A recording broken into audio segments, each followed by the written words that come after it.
starts in 10, 9, 8, 7, 6, 5, 4, 3, 2, 1, go.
And here we go.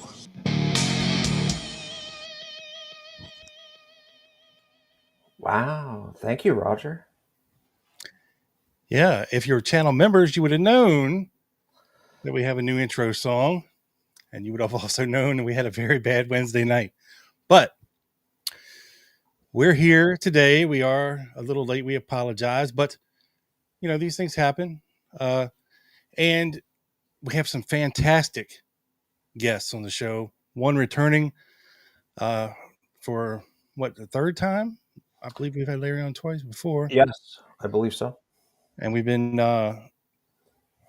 unfortunate not to get David the past two times we've had Larry, but we got him tonight, folks. So we are going to use him while we got him. Isn't that right? They Yes, are sir. the authors of the Oswald Puzzle. And we're going to bring them on right now. Everyone, welcome in David Boylan and Mr. Larry Hancock. Welcome to the show, fellas. It's great to be back, and I got to say, I love that song. Could you just shoot me that WAV file? Because I want to play that from time to time just to inspire myself. That's cool. Just to jam out to it, of course. Yeah. It could be your alarms in the morning to wake you up. Right. Yeah, it gets you going. That's our buddy Roger. He's a friend of the show. He does all our music for us, custom made. He's a very talented guy, and he goes by the pseudonym Lee Harold Oswald around here. He likes that variation.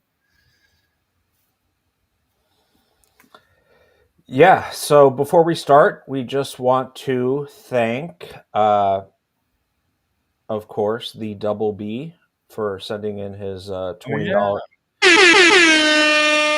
Sorry for the horn, guys. Right. Happy Friday, everyone. We made it. Yes, we have. And also, someone became a new member here. Yeah, Doug was complaining that every time I hit that horn when he's driving, he about runs off the road. Well, speaking of Doug, everyone has their Dallas Action hats on, right? Except for me. I'm still waiting for it, Doug. But thank you. Your address. Yes. Thank you, Slacker Dan, for becoming a member. We appreciate it. And we're going to skip the intros and kind of get right to it. How are you guys? How was everything? I think you have a somewhat of an announcement. Yeah. Well, first of all, it's great to be back. Enjoy it. Thanks for having us. Yeah, I think after we did the Oswald puzzle, you know, there's some questions because obviously, well, not that there aren't ever going to be loose ends, okay, but given that, one of the big questions that we faced was what happened with Oswald after, you know, after he went off the radar, ended up in Dallas. You know, how did this all come together? He's in New Orleans. You can see what he's doing. Then we got Mexico City. And then suddenly we're in Dallas, and he's in the school book depository, and he's a patsy. How did that happen? Okay, so that raised two big questions. And David and I said, well, all right, we're going to try to take it further. We can't guarantee it. We think we got him pretty well tied down in New Orleans as to what his agenda was, what he wanted to do, who he's interacting with. So let's just wrestle with that some more. So we spent about, what, David, I guess about 6 or 7 more months just wrestling with that. Yeah, we don't stop, Larry. We just keep going. It's just doing what we always do, which is say, let's write another white paper on it. And then it's 10 pages and it's 30 pages and it's 50 pages. And it's like, oh, geez, what are we going to do with this? And actually, what we did was it got to the point where it's big enough, 50 plus pages, I think, almost 100 citations, which are also equally important because it goes to a lot of documents this time. So we went back to the publisher and said, okay, what do you want to do? Normally they would do a paperback edition of the book because it just came out in hardcover and Kindle and Audible. And basically we persuade them to move that up so that we're going to actually have a second edition that will come out in April that will have all that additional material into it. It wraps up to be 2 chapters. So the paperback will actually be a second edition, which is kind of what happened to me way back when on Someone Would Have Talked. You do more research, how you going to get it out there, you put it into the book. So that will be available in April, and it's already on Amazon for pre-order. But the link is in the description for the pre-order, as well as the original, the OG version, the hardcover. So I guess that's what we're going to talk about tonight is how we got there, and I think we're just going to talk about the first part of that because we really looked at 2 things. The first thing is Oswald, is Oswald operational? And the first thing is Oswald operational with the CIA? Because there's a case to be made, and we'll make that tonight, that Oswald had really been picked up in a new project by the CIA. Not to his knowledge, but based on what he had been doing in New Orleans. And that there was a real live project developing in special affairs staff under a fellow named Tilton, Black Propaganda Project. And that's what we'll go in. But that's only half the story. Half of the story, and it's a pretty long story. David's got 7 different, diagrams, and how did that come about? That's first part of the story. And then what we go on, and it will be in the book, and we can present it later. But then there's all right, if he was of operational interest to the CIA, what about the bad guys? And so what we did was extend that to offer a scenario for how that happened at the same time. Essentially, he became of operational interest to 2 different parties.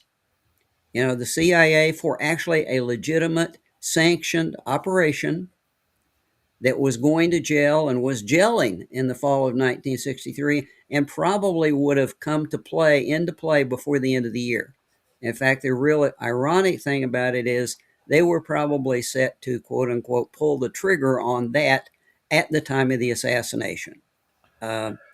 Whereas he became of operational interest to the bad guys who pulled them in. And these things are happening in tandem, which is the really scary, frightening, ironic thing about it, is he's suddenly being used without his knowledge by 2 different parties. The key thing being to pull it all together is, where's the nexus of that? Who knew about him? Who knew what was going on with him within the CIA, and who knew how they could effectively steal that to turn him into a patsy once the decision was made to go to Dallas? So that's what you're going to see in the book. That's the 2 new chapters in the book. One operational CIA, one operational interest with the conspiracy. The CIA being slow moving. And that's one of the things David and I saw when you start looking at the documents is, boy, are they slow. You can understand how Castro was always ahead of them. They've got much bureaucracy, so many layers. They try to do everything so right that they can never catch up. that Compartmentalization as yeah, well. compartmentalization does a job on them, but just they always want to have perfect deniability, you know.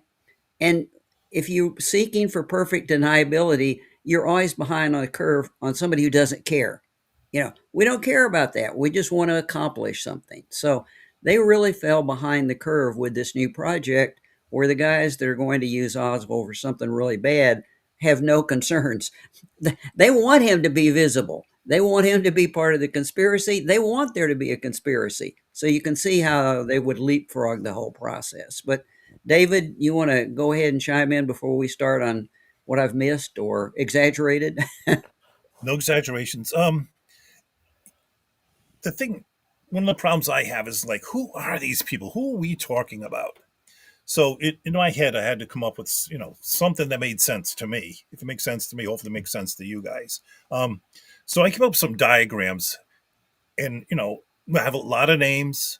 We point to them. Say, all right, this guy read Oswald stuff. This guy read Oswald stuff. And where do they come in the whole org chart? Who's looking at Oswald? Who are these people? For this, who is the SAS? We go right back to setting out who these guys are. It's like, and what are they doing? What is their job? So that's where we wanted to start. And that filled in a lot of holes for us, just, oh, wow, these guys, so it began to make sense to us eventually who was monitoring Oswald and where did all the reports go to? Who else is watching him, So Right. that's where we're going to discuss some of that tonight. Right. Sounds good. And of course, his first contact was with Ernesto Rodriguez, right, in New Orleans in early August, and then sent to Brignier, and on it goes. But I will now bring up your PowerPoint from your Lancer presentation, which I found really fascinating. I actually probably blocked a few people's views by moving up to the first row to take notes after being in the back corner most of Sunday. And That reminds me, Joe. The first few Lancer conferences I always went to, I would always go up to the front and sit on the floor in front of the first row because I wanted to see, what they were really showing. So that that brings back memories.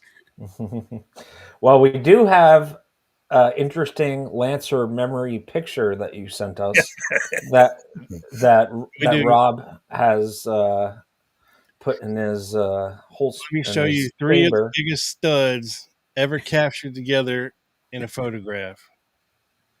Here we have John Newman dressed like a ninja, right out of the game Mortal Kombat. And then Indiana Jones, Malcolm Blunt himself, with his many pocketed vest, and then Larry, looking normal at all three of them. Yeah, you can just sort of see why John makes more of an impression. He's definitely going to get your attention. Well, hey, if you wore yoga pants, Larry, you might get a little attention too. Yeah. Well, what year at Lancer was that? Did you think? Oh, that was at least a decade ago. That was. It may have been the first conference John came back from with his New Orleans documents. No, I'm sorry, as Mexico City documents. And he wanted to make it really mysterious. He opened up his presentation. That's back in the time before PowerPoints, so it may be 15 years ago. He came in with a stack of transparencies, overhead transparencies, about like that. And we sort of immediately knew we were doomed because, he's going to go at least 2 hours over his slot. And he came up, his first announcement was, I'm a conspiracy theorist. So, I mean, this is serious stuff. Yeah, coming from him, that's no joke. We were talking before we get started, David. We were talking this past Wednesday night on the show, and I was kind of blowing Joe's mind as I was going through a little timeline of some correspondence, and it started in like February of '63 with Marina writing the Russian embassy asking to go back to Russia. Obviously, there's some problems because she says, don't worry about my husband. He's going to stay here. All right. And then there's correspondence in February, March, April, May, June, July, where she's going back and forth with him. And then it changes. And then she says, oh, no, my husband will be coming back with me. And then I think it was in July 1st, you have Oswald writing them saying, please accept my wife back in. Don't worry about me. Right. And then nothing until November 9th, when Lee Oswald writes him again and tells him about his adventures in Mexico, which is, it's a very weird letter. But it kind of made me think, like, what in the heck is going on between them two at the time? I mean, I'm sure it was rocky. I'm sure things weren't good. You got to remember Marina was pregnant, this whole time. And then she had the baby in October. And, just when you juxtapose all of that with what else Oswald was doing in New Orleans leading up to all this stuff, it just gives you a really weird picture about what was going on back then, especially because I've never really understood what in the hell he was doing there in August of 63. Was he a protagonist? Was he legitimately a protagonist, or was he being told what to do? Because when you read like some of the things that this guy wrote, he wrote like a criticism of the American Communist Party, and it's very intelligent sounding. Like there's lots of conceptualized ideas in there that you wouldn't think would be coming out of a 23-year-old guy who's maybe got a 10th grade education at best. But you read it and you think, this guy's spending a lot of time reading books and writing all this stuff and doing these speeches. Is he legitimately a Marxist socialist? And I don't know what you guys think. Yeah, I think it's interesting. If you look at the other stuff he was writing, especially that spring, March, April, he was writing a lot of, I wouldn't even call them philosophical. Their worldviews on socialism, how do you compare capitalism and socialism? And the interesting thing is that he was looking at a combination of both. He had been really turned off by several aspects of the Soviet system. Right. He was turned off by certain aspects of the capitalist system. So he was looking for a middle ground, but everything he's writing is very erudite. I mean, he can't spell everything right necessarily, but he's a deep thinker. And when he goes to give his speech to the Jesuits at the college, he's talking on world affairs, and they're writing him about how impressed they were with his speech on world affairs.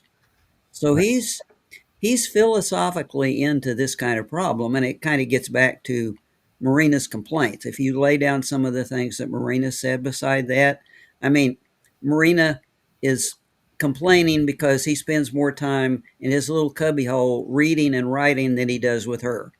Mm-hmm. In fact, during that year, during 63, they're pretty much losing contact. He's into his views. He's into his agenda. He's ignoring her. She's complaining about lack of sex. Okay. Obviously, at least one time because she gets pregnant, but not enough.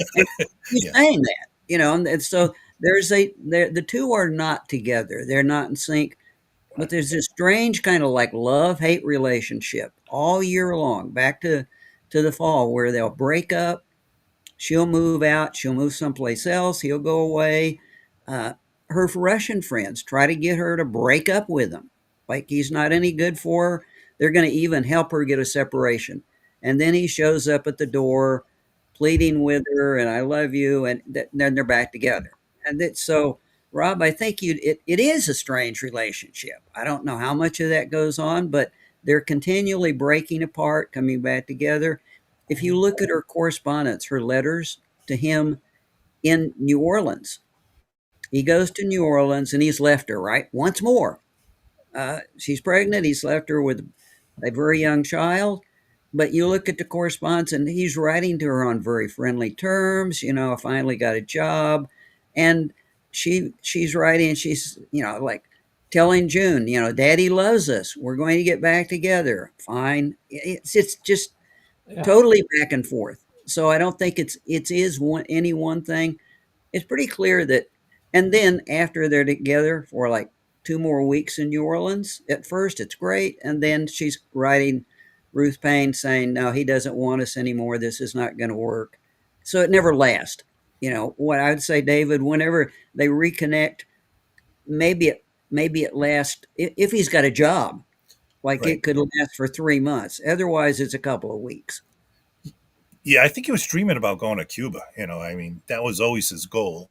Mhm. Um, was it August of '63? He was actually talking to Marine about actually hijacking a plane to get to Cuba. I mean, she actually testified to that. I mean, people, wait, what? So I mean, he was Mhm. crazy. And here's the thing: as she testified, it's like he told me that he wanted me to help. I told him he was nuts, Yep. but if he got there right, and if you can bring the baby kids and I'll come. It's like, what are you thinking about? Just go back to Russia, dump this guy. So yeah, it's. I think Oswald was always on a given philosophical path. He has his agenda, and he always defaults back to that. But he can be swayed. He's situational, but he always defaults back to his agenda. It is not about Marina. It's not about the family. He goes back and forth. It would be silly to think otherwise. He's not on a straight line doing anything other than what he's interested in. He was interested in Russia. Now he's interested in Cuba because he thinks maybe the Cubans are going to do it right. You know, that's one thing about Oswald. He wanted to find out for himself. And Right. and Rob, you were talking about Russia. He found out for himself about Russia. It wasn't what he thought it was. Yeah. But Mhm. Yeah. what's the default? The default is, well, maybe the Cubans are doing it right. Everything I'm reading in what I subscribe to says the Cubans are doing right. I need to see this for myself. Right. And Right. Joe, like you mentioned, who do you see? One of the first Cubans in New Orleans was Ernesto Rodriguez. And if you look at Oswald's address book, Ernesto gave him Bringier's address and a bunch of other Cubans to actually go talk to in New Orleans. So that's how Oswald knew where Bringuier was. It's a couple buildings down from Ernesto Rodriguez's language school. Right. You Berlin's. Yeah. And Ernesto Rodriguez goes right to the heart of what was going on in New Orleans. He was a member Mhm. of the CRC. He's the guy that paid the bills. He knew Bannister very well. He admitted, yeah, I knew Bannister and all those guys. He knew Ferry. Yeah. And He's close to Barthez. He'd go to Bartez's house. He'd go to Augustine Guitart, Sylvia Odio's house. He knew all these people really well. mhm. And on top of that, his brother Yeah. Is it was a Felix? Yeah. major player at JM Wave CIA. Major. Emilio Rodriguez, that's as close as you can get to the heart of what was, the plot. I mean, who was Emilio's friends? David Morales, Tony Sforza. So I mean, those are the guys he was dealing with. Rip Robertson. If you look at, Serious dudes. if you look at Emilio Rodriguez's notebook, after he was in the hospital, um, his notebook, who's he got listed there? He's got Rip Robinson's, address and phone number. David Phillips, Jake Esterling. This is the guy, Ernesto's brother. I mean, I don't want to belabor it, but I mean, you don't get much closer to the CIA, than Emilio. He was the guy.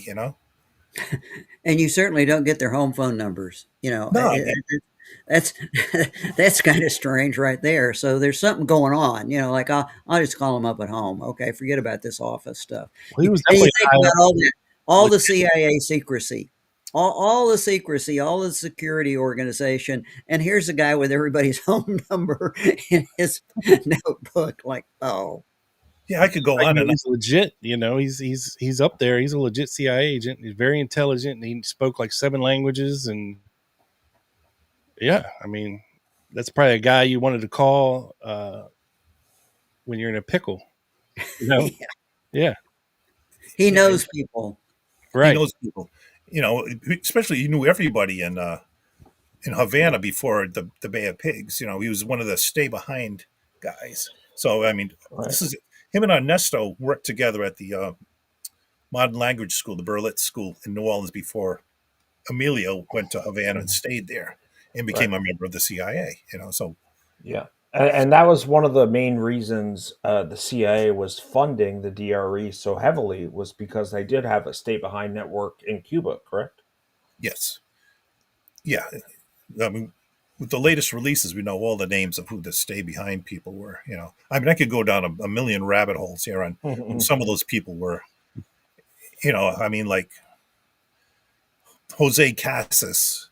He was MOT 106, not to go too far, but he was actually the guy trying to recruit Subio Asque, you know, in Mexico City, you know, of the Cuban Cuban consulate. consulate. Yeah. And who did Oswald see 2 weeks after, you know, Casas was there? Subio Asque. You know, so I mean, he had a fight with him, and that's the letter that Rob mentioned Yeah. that he's going to go back to Cuba. Nobody knew that. The CIA was trying to recruit him before he was sent back. You know, that was huge. They literally sent Cassis to try and recruit him, you know, to turn.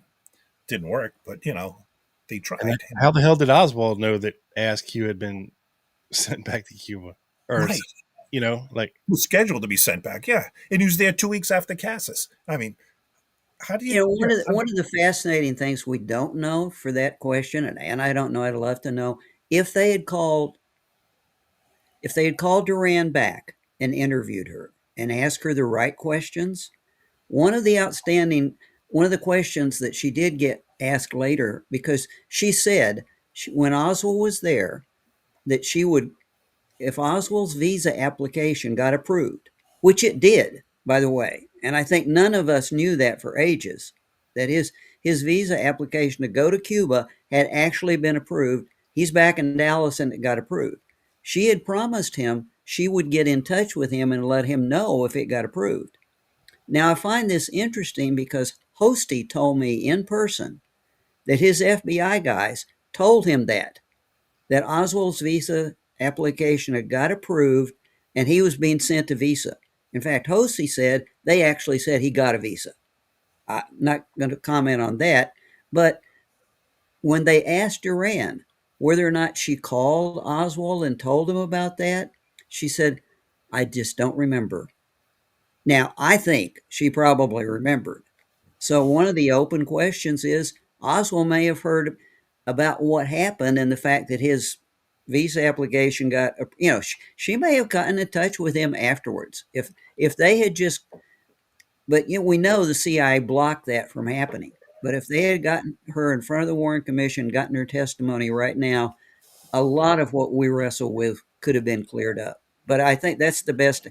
We don't know, but that may be one answer that she called him up and said, "Oh, it got approved." And he said, "Well, what about that Cuban guy that was giving me so much trouble?" And she said, "He's history."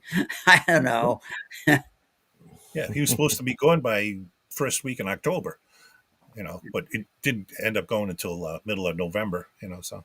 We don't even know that she didn't tell him that before he left, Right. to be Maybe. honest.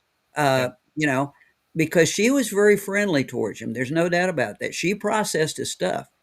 I'm not even sure Askew knew that because, if you were Askew and you got into the kind of shouting match that he apparently got into, it would be like Sylvia, tear his paperwork up. Sylvia didn't tear his paperwork up. She sent it on to Havana, and it got processed. now was that a euphemism, Larry, for Sylvia and Lee? Well, yeah, okay, could be, or it just might be a mental. Anyway, but I mean, if that's true, I mean, you can see why she'd be doing him a favor if, yeah, and we just don't know. But what we can say is that she wanted to talk. It's clear that she made it clear that she offered and actually said, You bring me up there and I'll tell you all the details. And they blocked that from happening. So what the heck details was she going to tell them that with it, were so troubling that they kept her in Mexico? The CIA and Mexican security made that happen, made her not come back. And when she was finally offered a chance, it's years later, right? What are you going to do? Yeah. Wait, is her HSCA stuff still redacted or? No, I think we referenced some of her statements to the HSC, David. Yeah. I don't think it's redacted. Yeah. No, it's there. It's just that it's very incomplete, that much after the fact, and quite frankly, with that much water under the bridge. What she might have said 2 days afterwards and what she's going to say at that point in time, let's face it, True. you know, with the emotion of the moment, she might have really said, yeah, I slept with him. But is he going to say that 5 years later, 6 years later? Probably not. Yeah, I figure, the way the Warren Commission operated, they wanted to distance Oswald from Mexico and Cuba as much as possible. Yeah. So, of course, they deemed that not a necessary interview, probably. Be my guess. So I see a question. Doug, we're wearing your hats. Yeah. I was about to say, special guest in the chat. What did I miss? Everyone's wearing your hat except me. I guess it's still in the mail. So, but no, you haven't missed much. We're going to go over there. Well, I was going to use a line. That's some bad hat there, Larry. Line from Jaws, right? Bad hat, Harry. Yeah. Yes. All different colors too. Yeah. Wow. Doug goes first class, obviously. That's obviously Oklahoma red, right, Larry?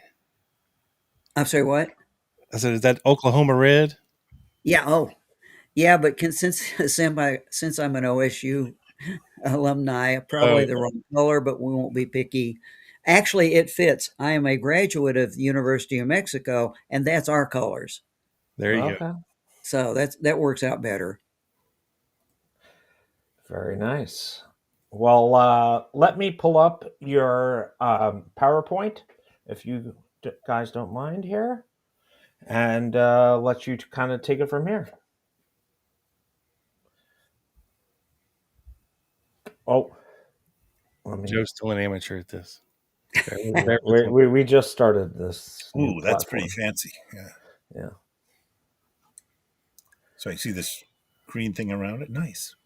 Yeah. So this is what Larry and I presented at at Lancer, and some of the things we want to cover.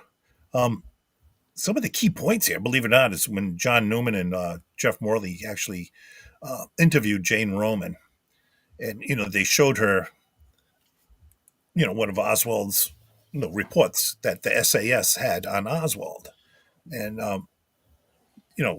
Newman asked her, is this indicative of some sort of operational interest in Oswald's file? And Roman, this is key to me. He says, yes, to me, it's indicative of a keen interest in Oswald held very closely on the need-to-know basis by SAS. So that's one of the things I want to go, who was the SAS staff in 1963? What are they looking at? And that's the special affairs staff, correct? Yeah. Okay. Yeah. Special affairs staff. And that's, we go into the history of it a little bit on a couple of the other slides. Yeah, just say next slide. Next slide. How was that? Pretty good? It's good. I don't know if you want me to read this whole thing, but you can do whatever you want. Essentially, they took over William Harvey's Task Force W, Task Force West. I never knew what the W stood for. Some said it was for William Walker, but I actually read a testimony where one of the guys that worked there says the W stood for West, as in the Western Hemisphere. So, again, Task Force W, that was the old Operation Mongoose.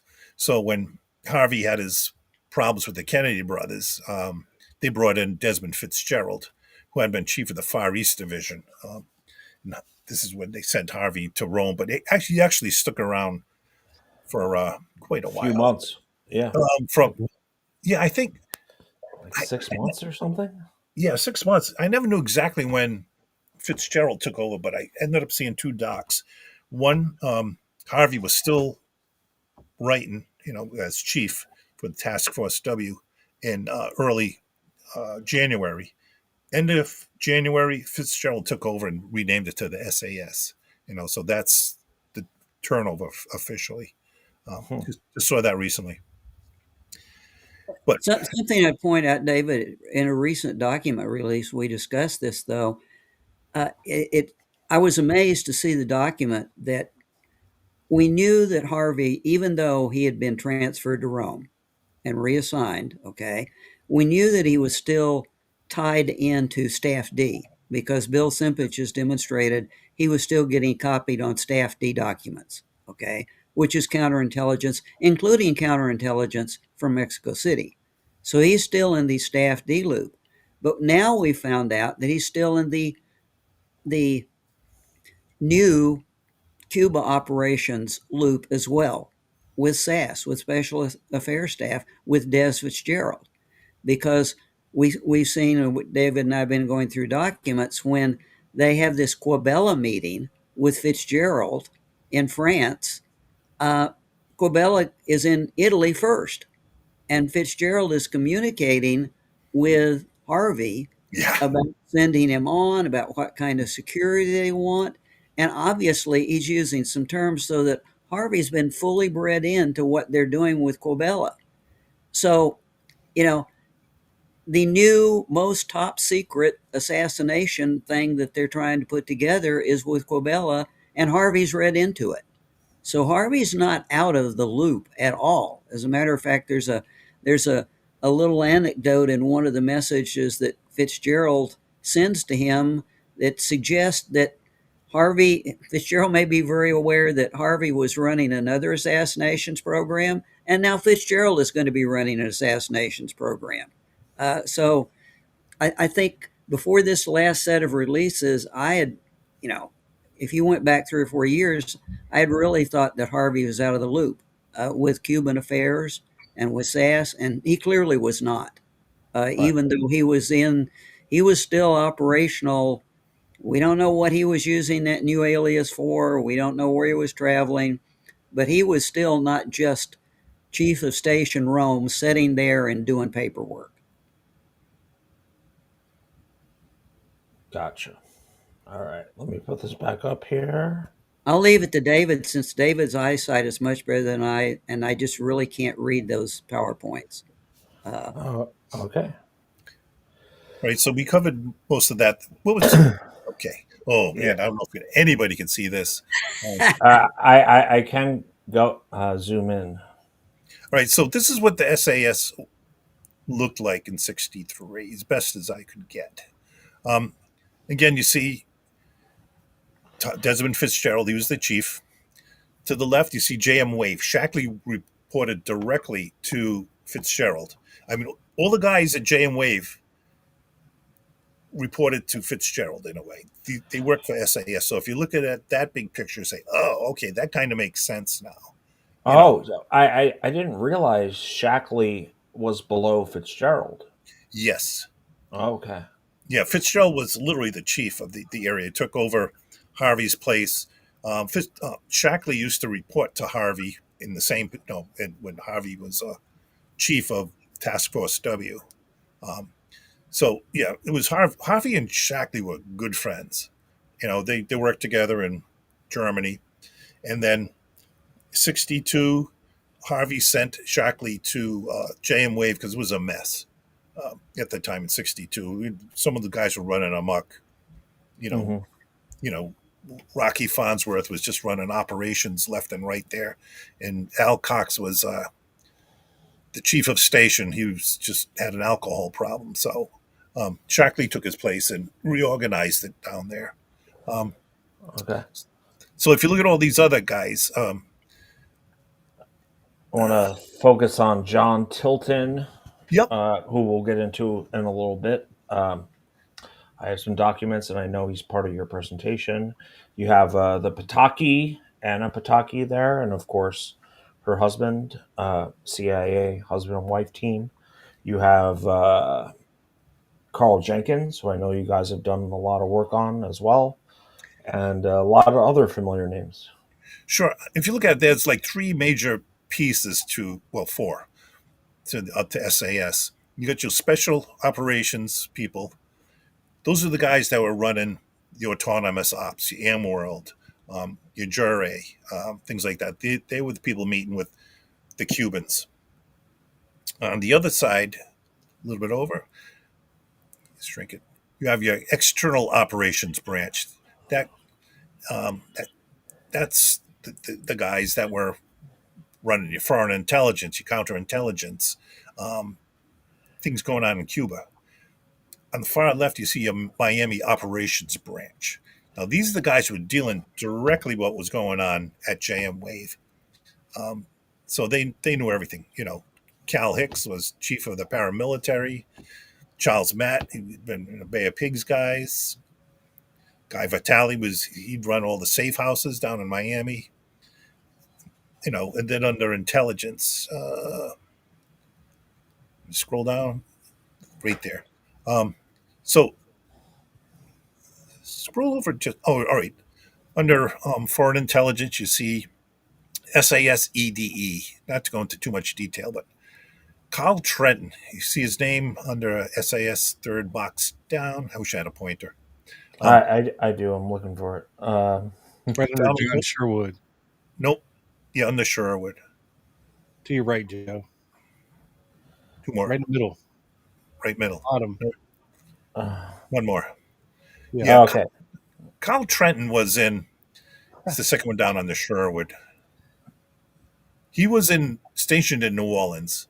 He knew Carlos Bringuier. He was the case officer for Sylvia Odio's uncle, Augustine Guitat. He literally was the case officer. He knew Oswald, and he actually was told not to touch Oswald with a 10-foot pole.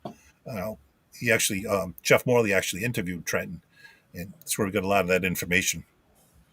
Who told him that? He never said. That's a good question. He never said who told him. So, if you look here, you can see who might have told him from this org chart. These guys.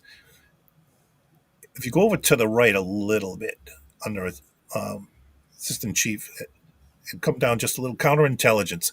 These are the guys that were watching Oswald. Go up just a little. Oh, okay. Sorry.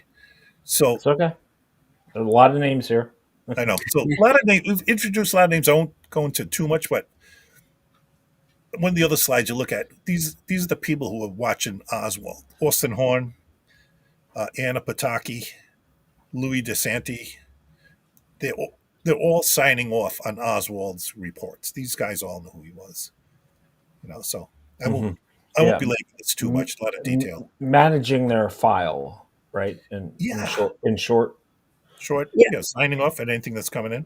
This is let me jump in for just a minute, Dave.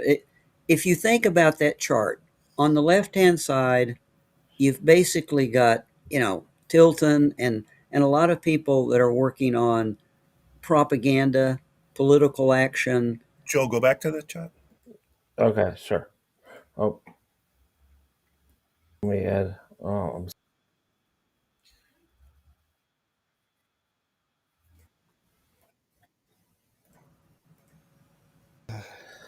I know. One more. Yeah, you could fix it, Rob. I don't know if I can. It's okay. I'll redo it. We're all here. Yes. But while you're doing it, I can say literally that you've got three kind of complexes at Miami Station. One is dealing with propaganda, political action, dealing with the Cuban groups from propaganda. DRE is doing a lot of propaganda overseas. They're doing propaganda in Latin America. And so you've got case officers and people that are dealing with the Cubans from that standpoint, non-military.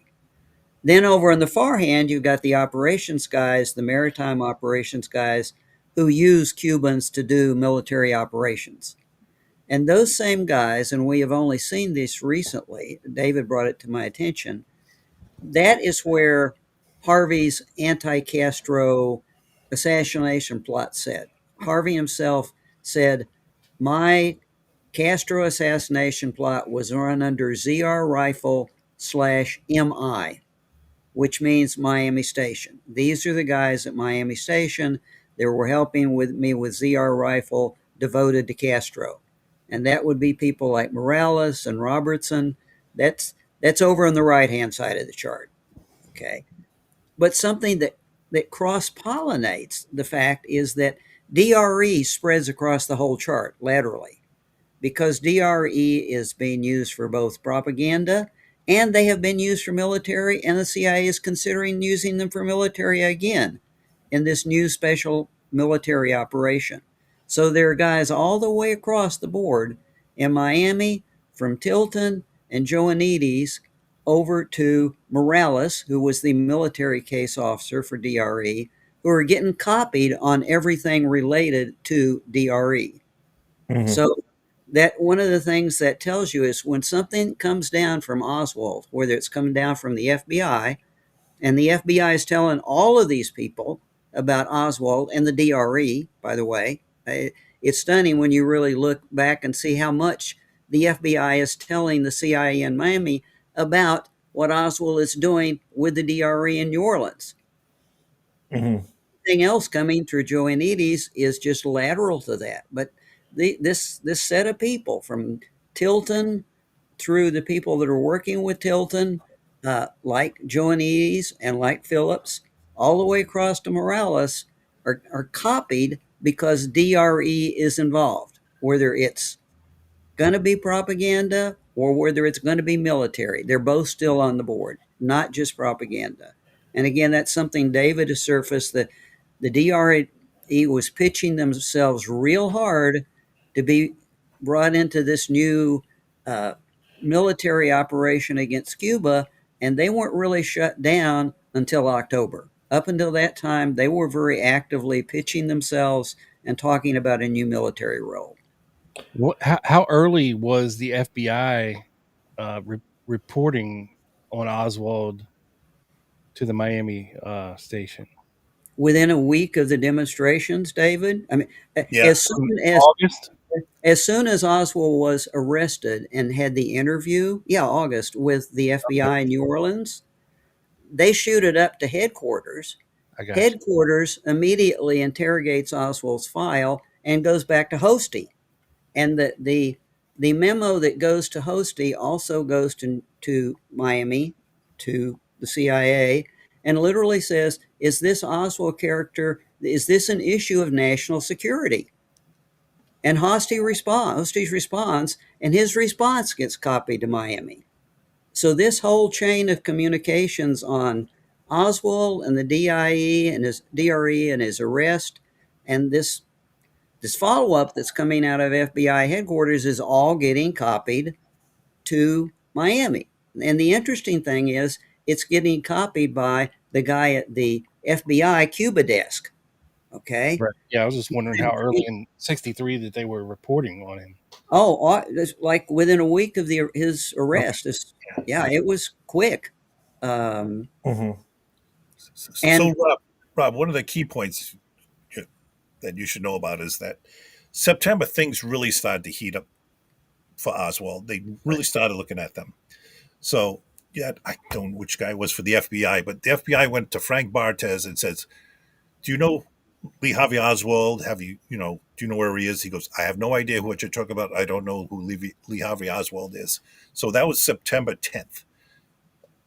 Barthez was at his court hearing. He knew exactly who Oswald was. Right. Yeah, and Bartez's name is in Oswald's address book. So I mean, it's Well, his name is also in a lot of FBI reports yes, Yeah. yeah, where he's informing, Yeah. seemingly, for the FBI.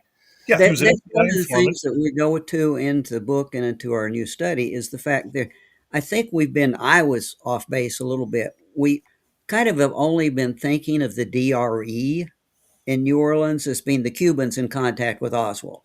That's not correct. In fact, there were only a couple of DRE guys, Bringier, that in New Orleans that were DRE. The rest of the guys, from Ernesto to his father to to Bartez. All these other guys are what you'd call old school. These guys have been informants for the FBI and the CIA since before the Bay of Pigs. They're not DRE. They're just, Yeah, we're those are the guys that had their headquarters at anti-Castro. 544 Camp Street. Yeah, Yeah. exactly. Yeah. Yep. Yeah. So I think we tend to be diverted by Oswald kind of hooking himself up with the DRE, and it's all about the DRE.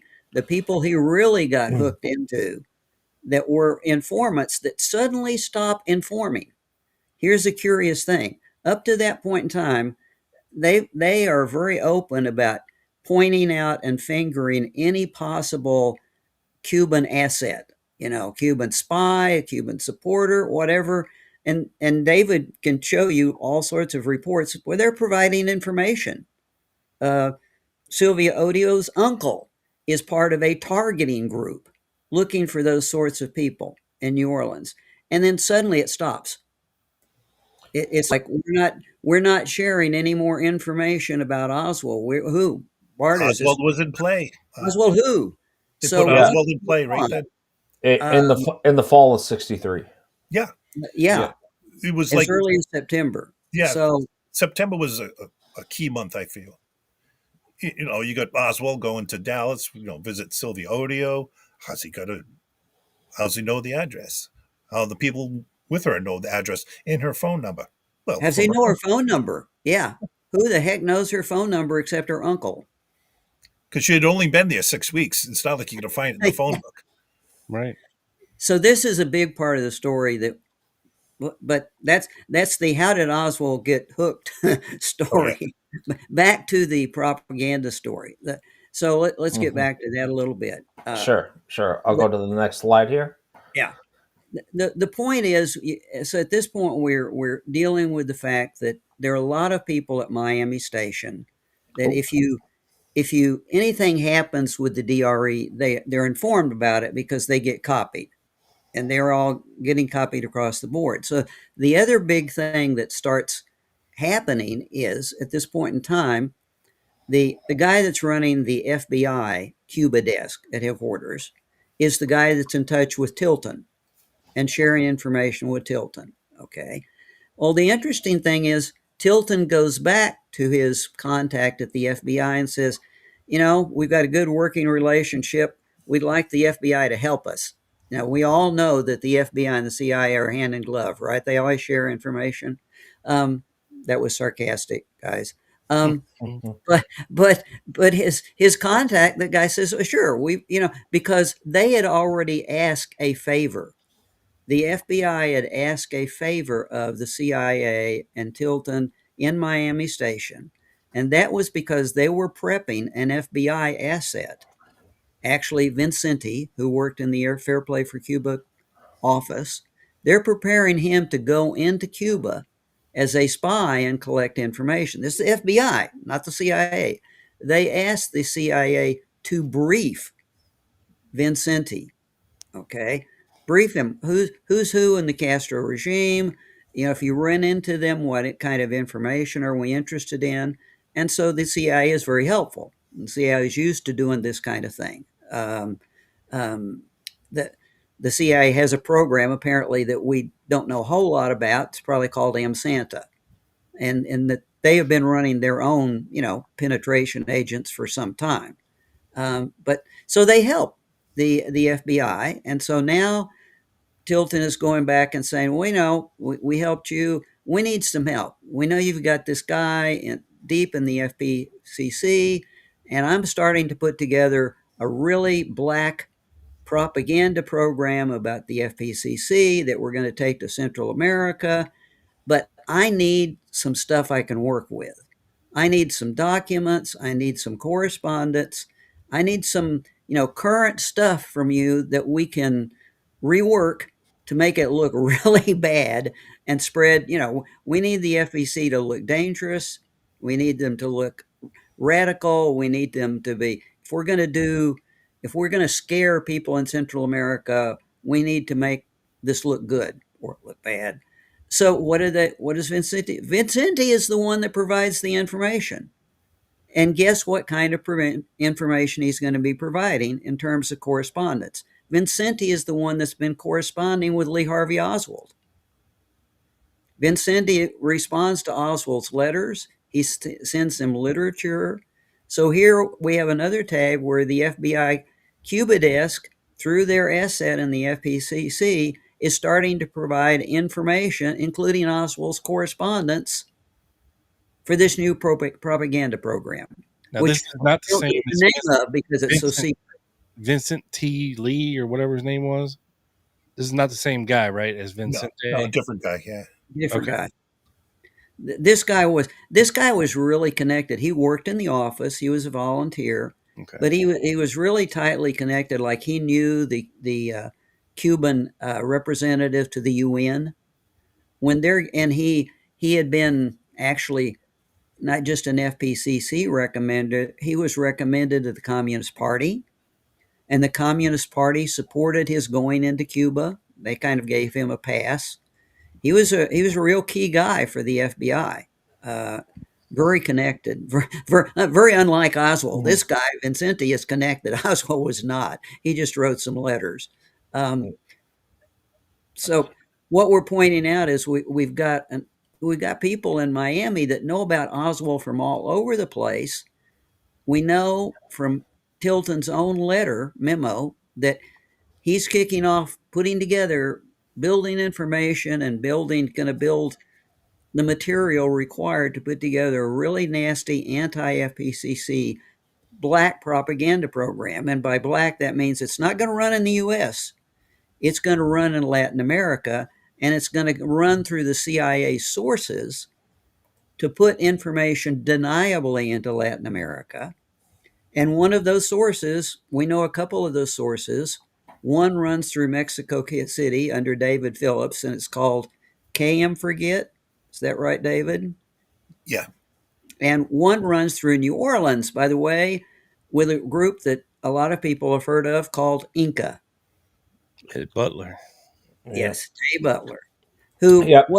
What do we find Dave Butler doing? Taking the recordings of Lee Harvey Oswald, and in September and October preparing a propaganda program, including a transcribed and translated recording of Oswald.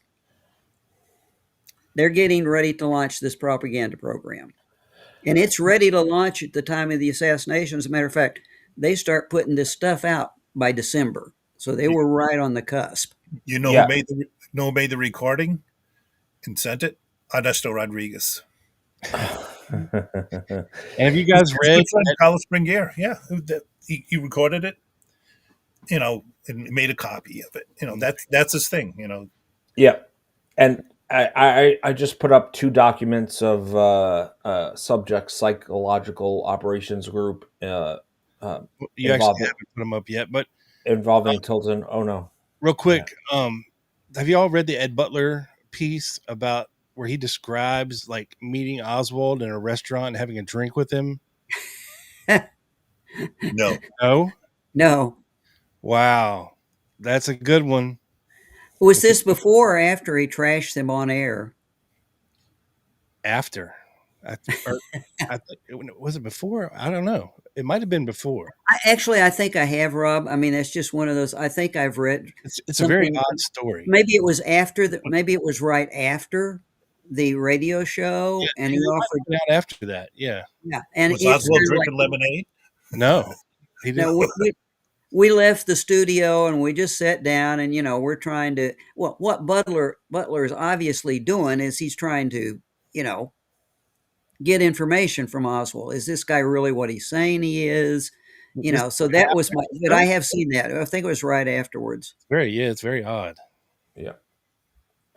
Butler was good at that sort of thing. He was always looking for content. I mean, he was a marketing guy. So he wants to hear Oswald say stuff that's even worse than what he said on the air. Tell me you're a real commie, Lee. Okay. Yeah. Well, he went to Oswald's apartment too, didn't he? That I don't know. I know Quiroga did, Carlos Quiroga. Yeah, I think Butler did too. That would be interesting. If you got something on that, I'd sure like to see it. Okay, I'll see if I can dig it up. Yeah, I think I have up right now two of 1962 documents relating to John Tilton, subject Psychological Operations Group. And then I believe this is what you were referring to a minute ago, right? Yes. The 9/13/63 Yes. Fair Play for Cuba document. September 13th, right. Right. And one of the big reasons this gets my attention, and I'm always very sensitive to this, is we know that the CIA was spending a lot of money on psyops in Central America to support this new military initiative, AmWorld and these special projects. And we know David's even looked at there, but they're spending tons of money and we know nothing about it. We don't, what was this? What's the crypt for this propaganda program? We don't know. We've got a crypt for all the military programs. We don't know anything of what's happening on the propaganda side. And they were obviously taking it serious if they're even pulling the FBI in for content. So why don't we have that? I mean, we need to be looking for that, but my suspicion is we don't have that because that's where they plan to use Oswald. Not Oswald. Oswald's correspondence, you could rewrite his letters and make them look pretty interesting. You know, in any event. So I'm very suspicious that we don't know more about this propaganda program or any of the psyops programs than we Right. do. Well, let me ask you this: is there a documented relationship between Tilton and David Atlee Phillips, being kind of both in psychological Oh, well, yeah. psyop? I mean, when Fitzgerald brings Phillips into SAS, right, that summer, he's bringing him to do things related to AmWorld and PSYOPs, including propaganda out of Mexico City. He's going to be doing propaganda to support AmWorld. We know that when he traveled, when he left Mexico City while Oswald was there, went to D.C. and then went to Miami, there is no document. That's an interesting point. The only document we have is that he went to TDY to Mexico City to meet about, on his assignment. No, there's not a document about, Tilton met with Phillips. I wish there was, but no, we don't have that. But I believe that he did. That's what Fitzgerald pulled him in to do. And all of his, the people that were interviewed about what Phillips were doing was, Phillips' specialty was psychological warfare. Even Phillips said about himself, they call me in to consult on psychological warfare projects. I was kind of like a consultant for the agency. So no document, would love to find it. I'm all ears. Somebody send it to me. Hilton, PSYOPs, anything.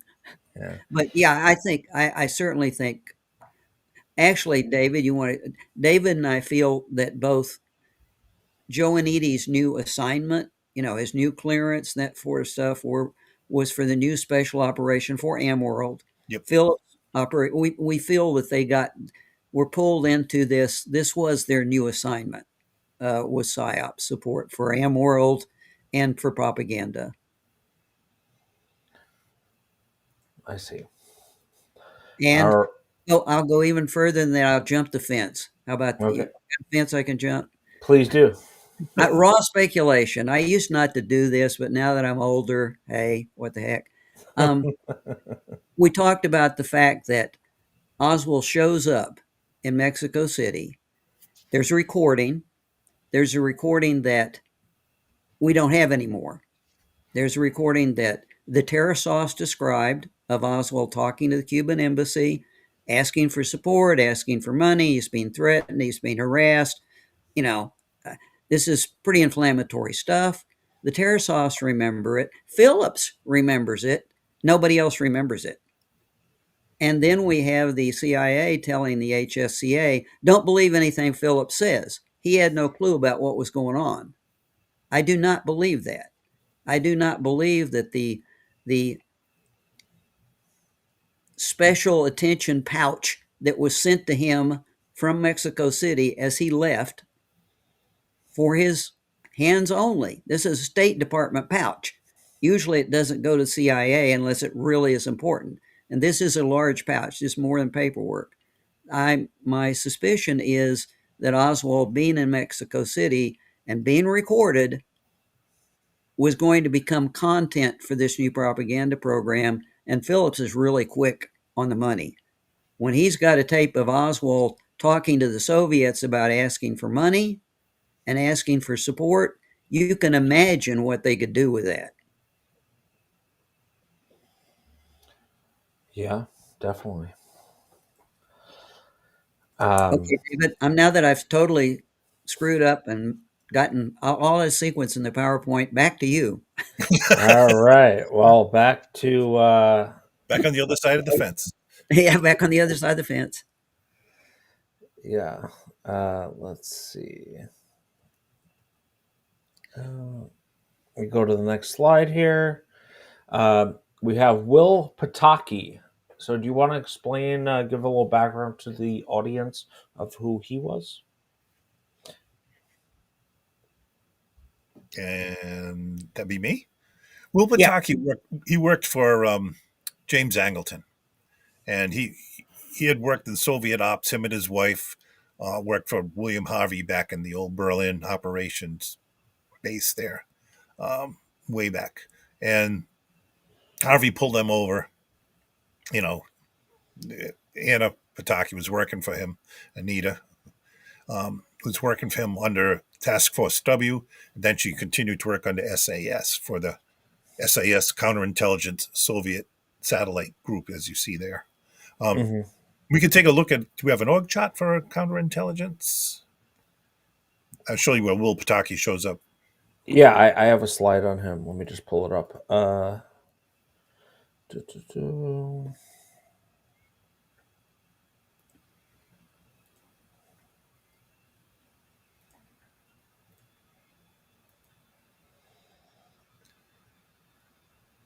If I can find it. All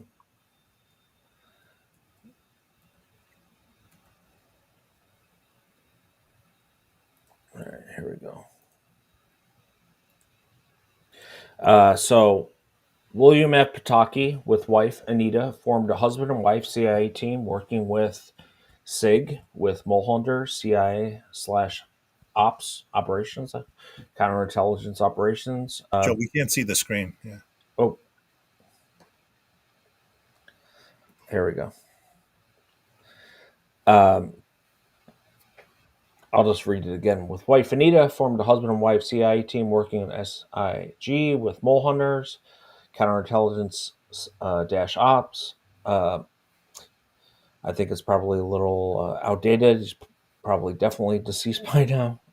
And I believe the bottom part is from State Secret. It is well established that Ann Ergater of CI SIG, Angleton's counterintelligence analyst, had full control of Oswald's biographical file. Ergater answered to CI SIG Chief Burch O'Neill and to Angleton himself.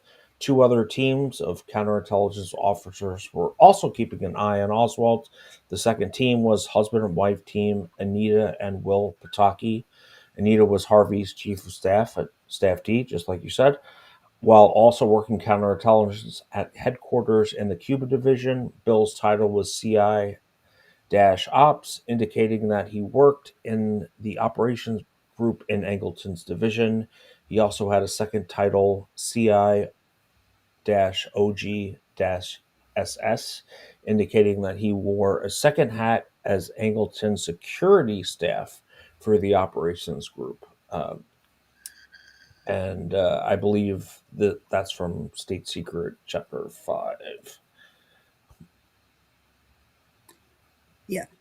And I think one of the things, this is where we get into, we're talking about September. Rob, I ask kind of timeline this by September. There are a number of people in Miami Station across the board that are very much well aware of Oswald. Okay, there's just no doubt about that anymore. And all of those people obfuscated and lied and whatever after the fact. So there's something going on with Oswald, because one of the things I always like to put in context, this is their day job.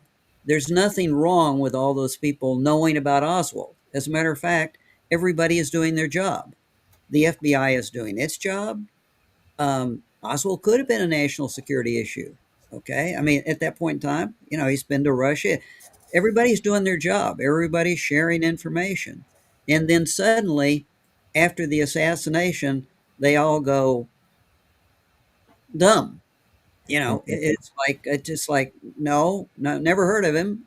Why wouldn't they say? Why would you not admit? Yeah, we were doing our job. We were, obviously they got closer to him than just monitoring. That's why we submit that there is evidence of operational interest. And one of the things that goes along with that is where's Oswald file set? His personality file, his 201 file. The file that's supposed to contain all the current information on Oswald. It sets up in there in security and counterintelligence. And what happens in the September-October timeframe? That file is emptied out. I think maybe there are like 6 to 8 documents left in it. Everything having to do with the DRE and his contemporary information is pulled out into a SAW file that's being separated and is no longer, if you query that headquarters file, Oswald is still in Russia. Right. Which is exactly what happened when Mexico City says, hey, Oswald's down here. What's going on with him? Give us your best shot. And they come back, headquarters come back and said, well, he's in Russia. We think he married a Russian girl and he may come back to the U.S. Yeah. Wait a minute. Hold on. Why would you do that? Something's very wrong. Because the CIA has that information. Because I always thought, why? Because, like I said, we were looking at these letters to the Russian embassy, and they kept telling Marina, no, you need to come to D.C.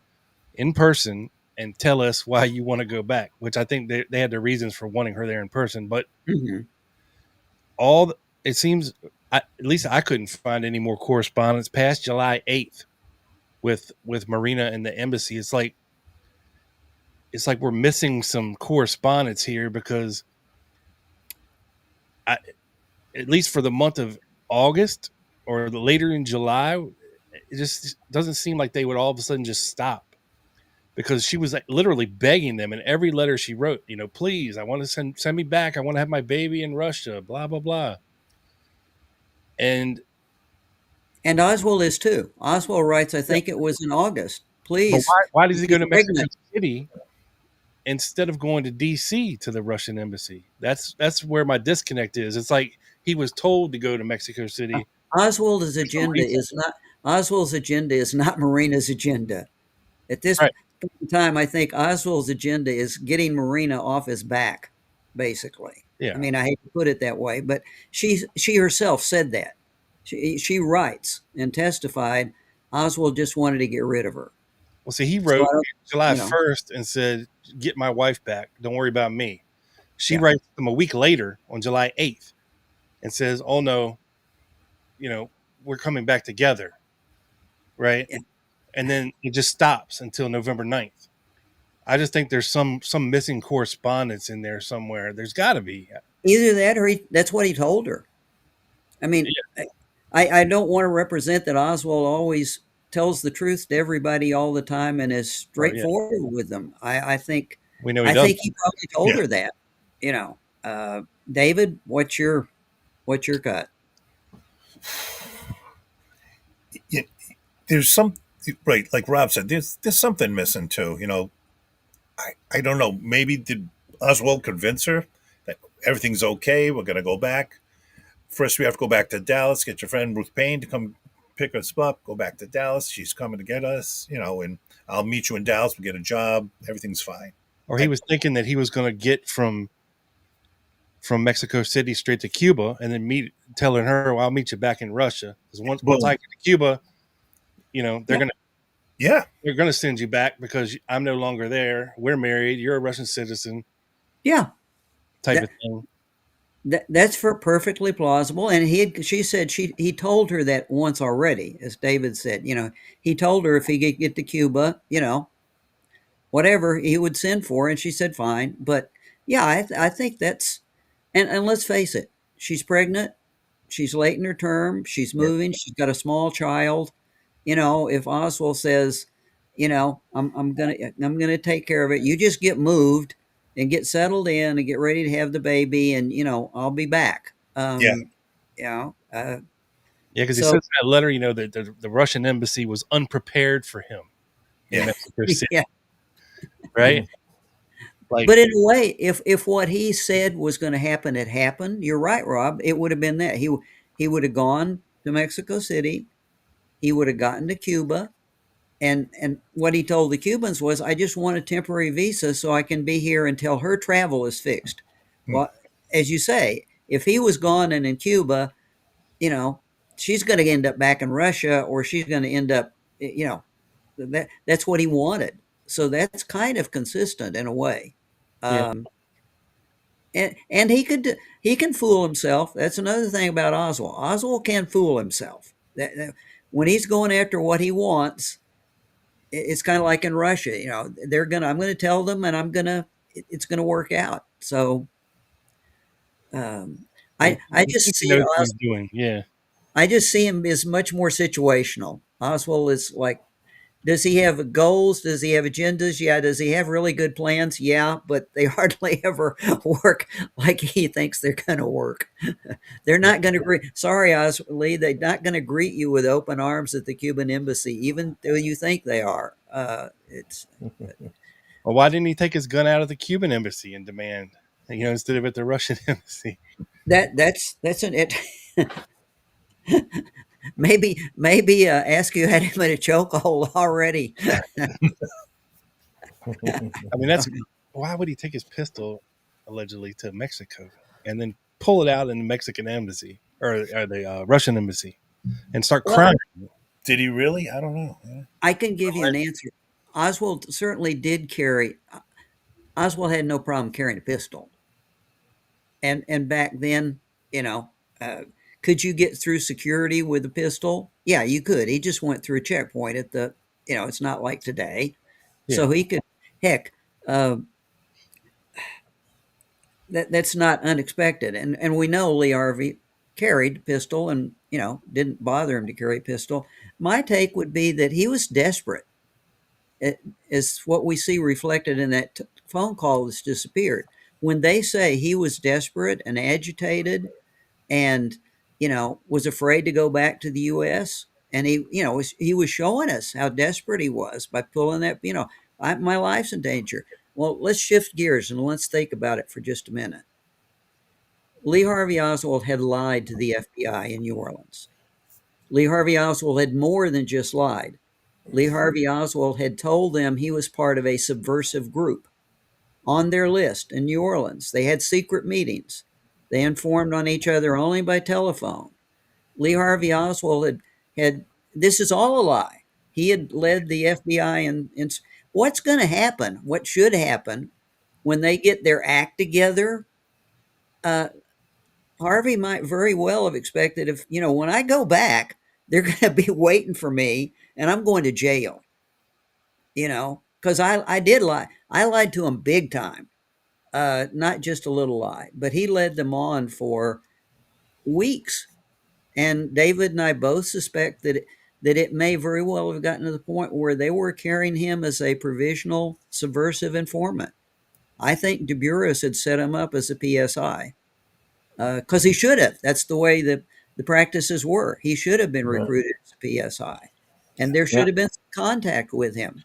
He And had they had a quota, right? Yeah. Yeah, and they had a quote, and that's why Hoover and Johnson allowed DeBuris not to testify on certain things. He was only given two questions that he could give answers to. Were you aware of Lee Oswald in New Orleans? Yes.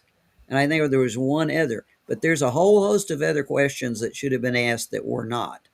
Um, but back to your thing, right? Yeah, I think Oswald, yeah, he ended up going back to the U.S., but I think he certainly presented himself as desperate in that phone call and at the Russian embassy. Was that all an act? I mean, you're talking about a guy who slit his wrist in Russia to get to Right. stay.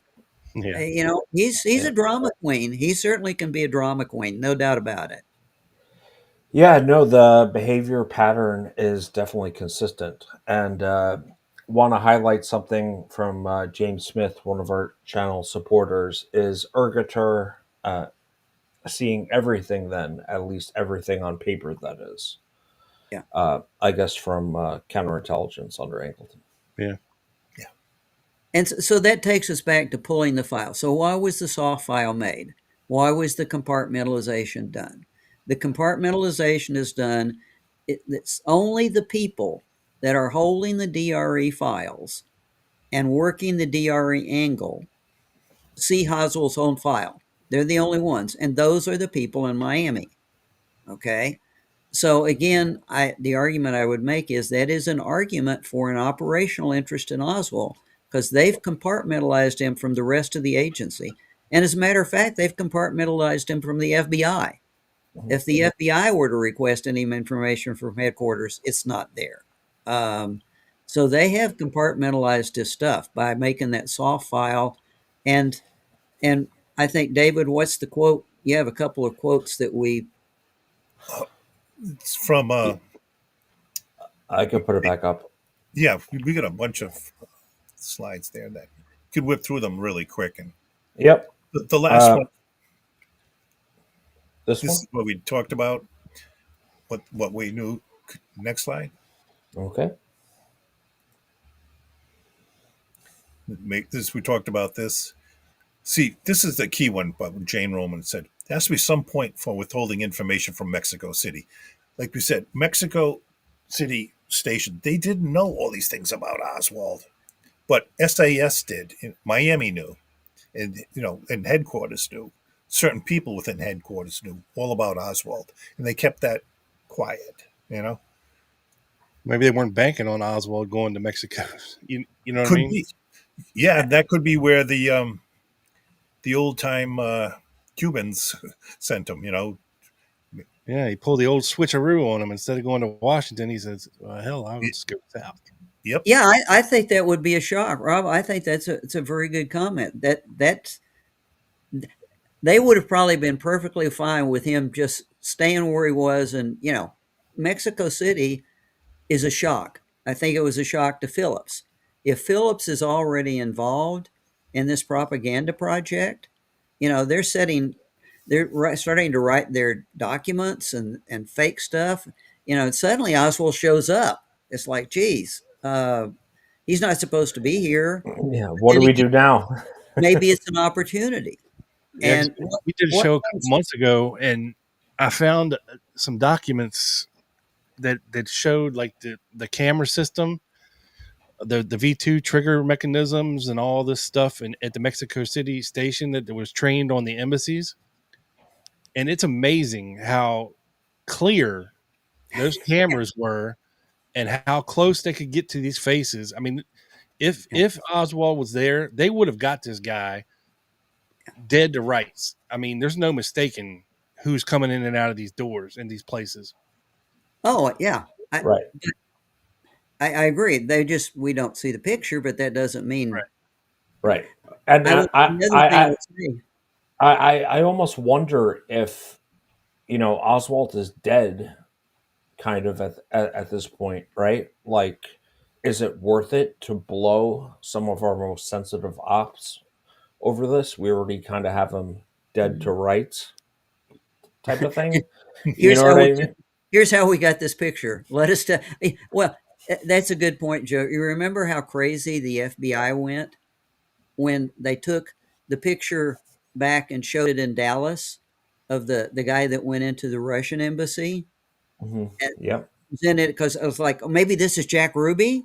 Remember? Yeah. And the FBI went berserk and said, you can't do that. You're blowing our whole thing. That's Ruby. What? How bad would it be if it's Oswald's picture that we're showing around? But I agree with you, Rob. Phillips wrote an interesting note to the FBI because the FBI was also investigating this other guy that had gone into the Cuban embassy. And Phillips looked at it and said, "We can assure you," he wrote this memo to the FBI, "we can assure you that he did not go into the Cuban embassy because our photographic surveillance gives us a picture of everyone that went into the embassy during this, this period of time." Yeah. That's the period of time when Oswald was there. It's like, Dave, did you just forget that? Everybody can make a slip, I guess, but yeah. But to get, yeah, so maybe this is a shock, maybe it's an opportunity. Let's face it, what comes out of David Phillips in Mexico City after the assassination is the Alvarado story. Gilberto Alvarado. Do we know that? I don't know that Phillips already wasn't really preparing a Oswald threatened to kill JFK storyline, that he just kind of like, oh darn, he's dead, I'm still going to use this. Okay, it's like we were creating this to point towards Castro, and Castro, killing. Let's use it. Just run it out there. But to get back to what we're talking about is that really, as far as the operational interest, what we can absolutely say is there's a new propaganda project being set up in Miami. These people know all about Oswald. At the same time this happens, his file gets pulled and it gets compartmentalized, and they start withholding information. And that's a pretty good indication that they are considering him for use in that program. How far that got, where it got, we have no idea, because we don't see anything more about that program. It vanishes. There would be every indication to think that it would be continuing up to the time of the assassination, because Inca is still building their program, and then suddenly it's gone. So I guess that would be that kind of puts quit to it, and you would understand why, and why all the documentation. And that's not the only place it disappears. Everything about Oswald in New Orleans, Oswald in the DRE, everything starts getting scrubbed. If you look at the master file of DRE activities and what was going on around DRE, which should have had all the information from the FBI, if nowhere else, it's not there. David and I went through like the DRE group history, and they're talking about, oh, the DRE did this with students, the DRE did with radio programs. But the most dramatic thing that they did with students and radio programs is in New Orleans, and it's not in there. So what happened to it, and why isn't it in there? Because that is domestic, Larry. That's why. Well, the other was domestic. They're writing about they're using the DRE in New York City to sabotage a UN thing, and they're writing about them doing that. They're writing about, it's like these all around South America and Latin America with their little signs and propaganda and all that bullshit they were doing down there, But the one I'm talking about is literally where the CIA talks about the fact that some students have come back from Cuba, and they've gone on the radio in New York City. And the DRE didn't jump on it. They didn't go on the radio, but then they come back and say, well, we're going to counter it. We're going to get our own airtime, and we're going to get on. This is domestic. We're going to counter that propaganda here inside the U.S. So I don't think there are domestic things that are in that report. And by the way, that report's just for the U.S. I mean, it's just for the CIA. We're never supposed to see it. Right? It is deniable. It's deniable anyway. But David, so I guess basically that's what leads us. Those are some of the things that lead us to the point of our take that Oswald was actually being considered for operational use in this propaganda project, and his activities, maybe they contributed to it. Maybe we don't know, but maybe, right, as you said, right, maybe he's showing up in New Orleans. Maybe that wasn't, maybe that wasn't the plan. Maybe that threw him off, and who knows what Phillips decided to do with it. Over to you, David. Say something cogent. I'm rambling. Okay. I was like, Yeah. so essentially, they must have screwed up somewhere, the plotters. Right. So what do they do? They send one of their top guys to meet David Phillips on 11/22/63, who's Tony Sforza. I don't know if some of you guys know that name, some don't. He was, again, go back, Emilio Rodriguez's best good friend. They were the Stay Behind Network in Havana. So Tony Sforza's meeting with David Phillips on 11/22, either at the station or calling it at home. Okay, World War III could be happening. President of the of the U.S. has been assassinated. Why is Tony Sforza going to meet with David Phillips? Should they all be all hands on deck? Like, what's going on? Is World War III happening? Did the Russians do it? Who's this guy? Oswald was arrested. So again, I'll get off the fence and speculate that Sforza was saying, "Oh, Dave, we gotta cover us, our butt here, right?" So make it believe like Oswald met with Castro and the Cubans. They give him $6,500. Get anybody that can do that? Oh yeah, I got an asset. Alvarado will do that for me. So again, it was all hands on deck, and all of a sudden, all these stories came out of nowhere that weren't really prepared for Oswald actually being arrested. So Yeah, they seemed a little you're rushed. yeah, and I think Sforza met with Phillips. We got the documents. I'm not making that crap up. Henry Sloman, that's his pseudonym, was meeting with Michael Choden, who's David Phillips. So I mean, at 11/22, so at night, so I think that's one of the key points right there. Who's doing what when, And if you look at it, that's really embarrassing for Phillips in a way, okay? Because the story doesn't hang together. No. The Alvarado story was very sensational and dramatic, and everybody in D.C. was concerned about it for a couple of days, but it didn't hang together. Alvarado had not been prepped enough. They didn't have all the dates sync. They didn't have all the corroboration. But if they'd had it, which really raises, were they preparing something? Were they just 2/3 of the way there? Because Tom Mann, everybody in Mexico City bought it. The CIA station chief, the ambassador, they bought it, and they are, if you look at the cables going back and forth for like 72 hours, they're putting it on Castro. Yeah. They are really making a case to headquarters that Castro did this.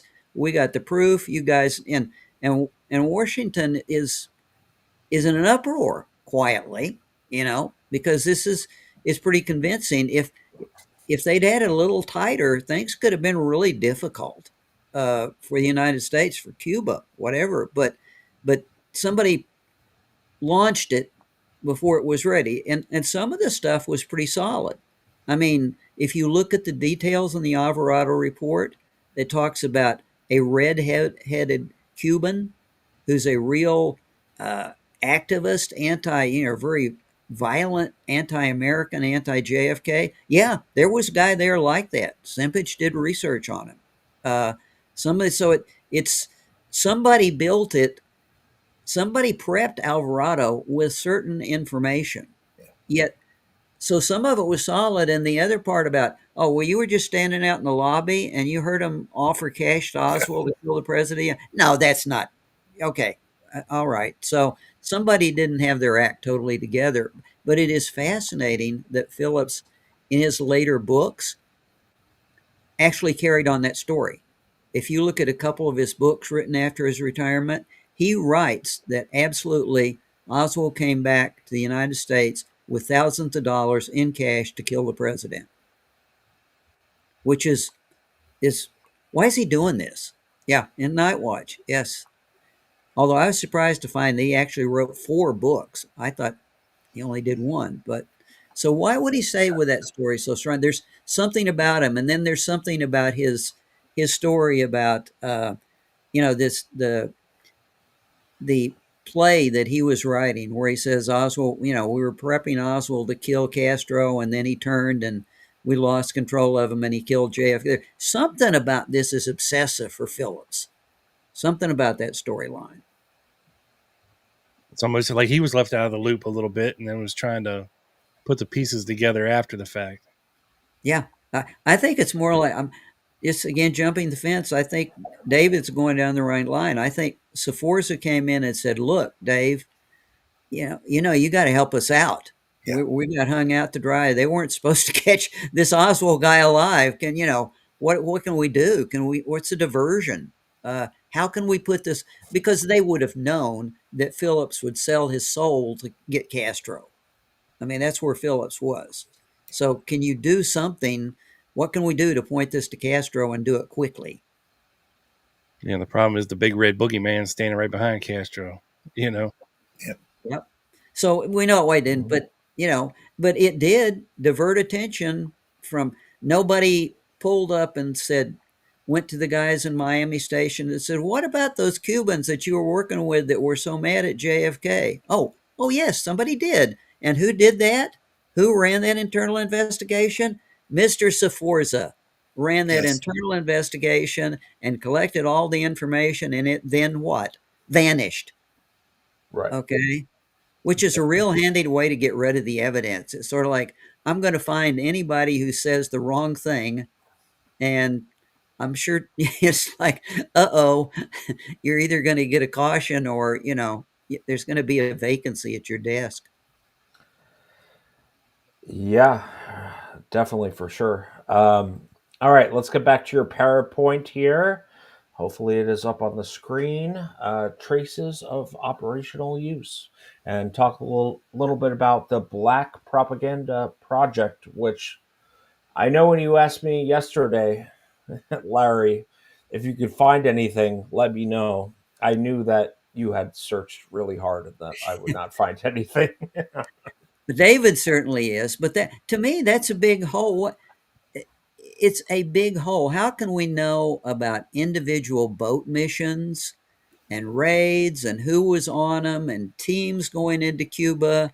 How can we know about all of that and know nothing about this and know nothing about an operation that was so significant that they actually called the FBI in for help and actually collect? So to me, this is it's a big deal that we don't know about that nobody has located those. Why wouldn't we have those documents? Something was launched. We know that. They probably burned them things. Yeah, well, that's my suspicion. Yes, yeah. But to me, this is a real clue, and this is new, and we didn't. Now we know that. I think what we didn't know before, if you'd seen this document, and you see Tilton is asking, Tilton's talking about a new propaganda operation. If you didn't the 91363 document, okay. If you just saw that and you didn't have this backstory about Tilton already having been in communications with the FBI, about Vincenti, about providing correspondence, if you didn't already know that Tilton was very much aware of Lee Harvey Oswald and what he'd been doing with the DRE, by itself, it's just, a document with all this other backstory. But when you know Tilton is absolutely very much aware of Lee Harvey Oswald, the FPCC connection, the DRE connection, then it becomes a lot more significant. David, any? No. Got it. Let me ask you a question, guys. So, I was and looking at this stuff for the past couple months and really trying to fill myself in on the DRE and what they were doing in New Orleans. It comes to find out, okay, well, Carlos Brunier is the only DRE delegate in New Orleans, right? And they had these guys who were delegates all over the country in major cities and even non-major cities as well. They were not paid by the DRE proper, the headquarters in Miami or whatever. They weren't paid, so they had to raise their own money or whatever. So when it comes to the flow of information, how important do you think Bernier was as far as, I mean, I know he put out his press relief as he wrote it, right? Shortly after his little fracas went down and Oswald was arrested and all that, he put out his little press release. But who did he release it to? Because we don't know that information was ever sent back to the DRE headquarters at that time, that early, and then went up the chain of command. Or were these guys, like you say, David, Ernesto Rodriguez, Emilio Rodriguez, these guys that are CIA legit, were they giving information above like JM-Wave's head about Oswald? See, I think Jeff Morley interviewed Louis Fernandez, Roca, and those guys, and Right. they admitted that they got and they- Berniere's report. They knew all about Oswald, and they actually shared some of the information about Oswald with Alpha 66 and a couple of, the MRP and some other groups. And so they all knew about Oswald as far as in August. I wish I could find Jeff's article again, but there's no documentation though, right? We don't have any paperwork about it being that early. Coming out of the CIA, as far as it made it to Joe-Nides, you know what I mean? Yeah, well, Fernandez, who was, AM Hint 53, he was the main contact with Joe-Nides. He said, I told Howard about this, Howard being Joe-Nides. So he admitted telling Howard. This is from 2007, I think, the article he wrote. But is there any paperwork about that? No. Yeah. Right. But because Roca and Salvat were really the only people to have contact with Howard Joe-Nides, right? Mostly, yes. But the problem is we don't know because we don't have any documents.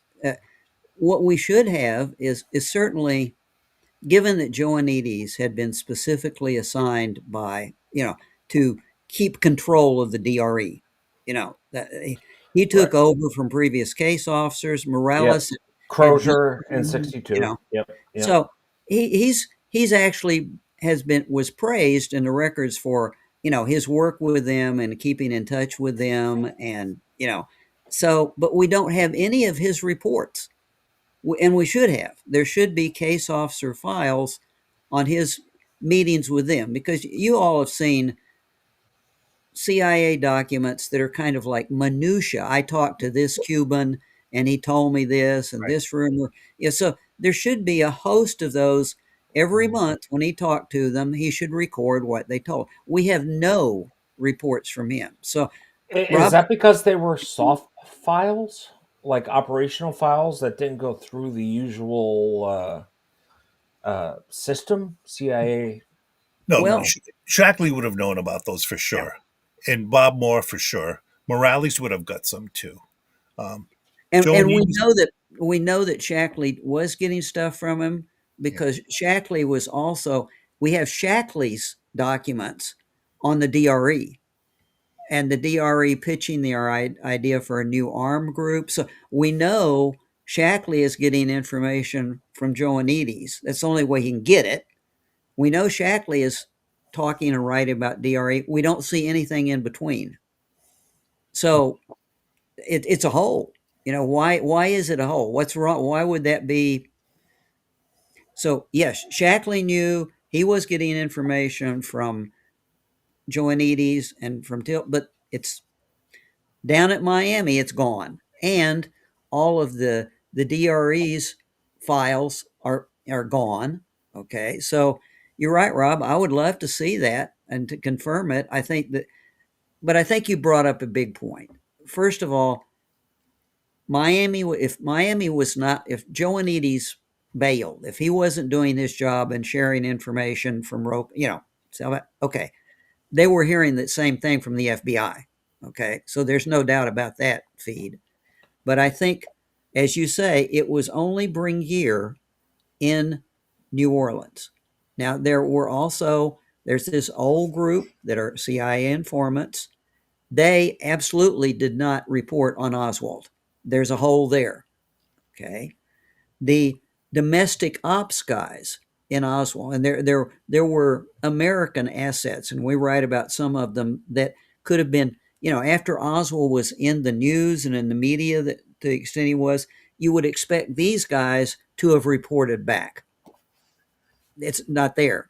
There's nothing from them. So everything is gone that you would expect, even from the domestic side, from not just the Cubans, but Americans who are sources.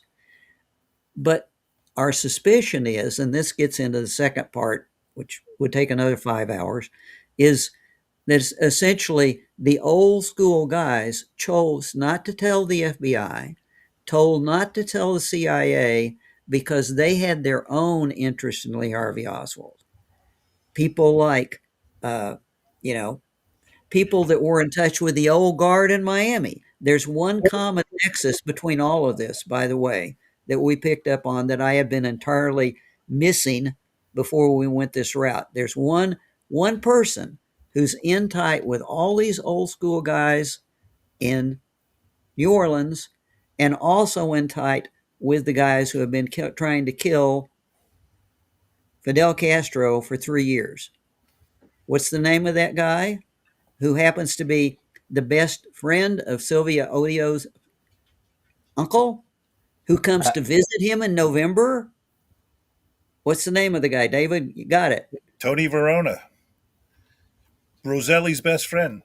Roselli's best friend, Harvey's buddy. Harvey's buddy. And Sylvia Odio's uncle's buddy. Tony Verona stays with Augustine Guitart in November of 1963. To help raise funds for the CRC. He was running the CRC at that point. Who was the delegate? Frank Barthez. Who was the assistant delegate? Augustine Guitart was the assistant delegate for the CRC back then. Who else was in the CRC? Ernesto Rodriguez. His father, Ernesto Rodriguez Sr. So it's the CRC link, not the DRE link. Right. Orestes Pena, who Oswald supposedly went to his bar, he was with the CRC. Carlos Bringuier was a member of the CRC before he left to join the DRE. A lot of people don't know that. He was a member of the CRC with all these guys. They were all friends. And Sergio Arcacha Smith as well.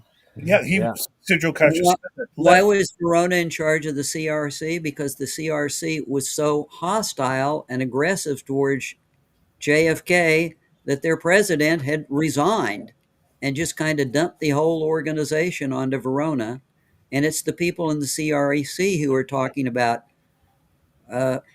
we've heard the DRE talking about getting rid of JFK. The CRC guys are just as adamant about this. So Right. Verona turns out to be a really interesting link to the other side of this story. Yeah, I mean, he went and he was given a speech to help raise money in New Orleans. Was it November 15th, 1963? He's given a speech like, we need money, guys, and Now, he hasn't been there for 6 months, you understand, but he just happened to pick that week. Yeah, he was gonna go visit his son in Houston, Texas. He's on the way. Yeah. Yeah, one of the things we've been exploring, Rob and I, in I guess the past 6 months, is how these different Cuban groups had different objectives, right? And but they also a lot of overlap with members and varying degrees of motivation, right? And CIA at this point is trying to stop all of them. Yeah. Yes. Am I wrong about that? But No. they're trying to stop. The funny thing is, they're trying to stop everybody except the ones they're not trying to stop. Like I in the book, I think I call them insiders and outsiders. All the guys that are inside with Amworld, Artemi and his buddies, know there's something serious that actually is going to happen, although they're told to tell a cover story. The cover story Artemi is using in his recruiting is, Kennedy has abandoned us. We're on our own. We're going to go do it ourselves. So but he knows better than that. That's just his cover story. But there are a lot of Cubans that are hearing hate speech against JFK, even from the insiders. And the outsiders assume the Kennedys have given up totally. So there are really just a handful of people in the Cuban community that don't think JFK's given up on them. The rest of them consider him a traitor. Oh, yeah. Love it. So there you go. So if you guys could just hunt up Tilton's like propaganda project, give us the crypt, we could really move forward with this. Volunteers are solicited. You hear that, chat? Yeah. We got a lot of smart people in the chat. They can find. And there something might be out. It's just like this one document from Tilton was out there, but we didn't know the implications of it. There may be other documents out there like that we didn't understand the implications of. Mm-hmm. And rumor has it Representative Luna listens to the show. So, all right. Whoa. Well, at least in my fantasy, she does. Yeah. I think, what did X tell us that when we asked like Grok who was the most popular person who listened to our show, it said Luna. Well, and if you could ask Luna for some documents, what would you ask for? Well, yeah, I had a thank you, Rob. Like Jeff Morley, if you could ask for documents and get whatever you wanted, what are you asking for? If you're whispering in her ear, what are your biggest objectives? Well, we've sent a couple of things her way already. Obviously, one would be Tilton's operational files. You know, if that would be a good point. The other one we sent her was, well, the CIA investigation file of the Cubans. You know, the thing Sforza ordered that was supposed to be turned into a report that never happened. You know, so looking for that one. Those were two, but yeah, Tilton's operational files, absolutely. Mm-hmm. Me, I'd like to see what Barthez told the HSCA. There's a tape recording of it, but I haven't seen there. I don't think they transcribed it at all. But there's supposed to be a recording of it at the archives, and so that I would love to see what he had to say. You know, the HSCA asked for that. What was in that pouch that Phillips got, and the State Department said they didn't know. Only the CIA knows. So maybe ask what was in the pouch. I would love to see Bob Moore's 201 file. I mean, or his personnel file. That I would love to Robert Moore, someone that is very suspicious that isn't talked about enough. So, you know, last question maybe. Where do we go from here? We have some momentum with the executive order, and Luna, I guess they're writing their final report. I think it's going to be something like the CIA lied to everyone. It's like, shocker. You know what I mean? And I ended my Lancer panel on this. And how about we clean up the archives? How about we, get everything digitized? We know, people like Andrew Eiler have found boxes that were mislabeled by accident. Like, how many more are mislabeled or unlabeled? And how do we do that? And I just want to get both your thoughts on like what you think we can do before the re-election campaign starts pretty soon. Right, going into the midterms. What can we do to keep this momentum up, in your opinion?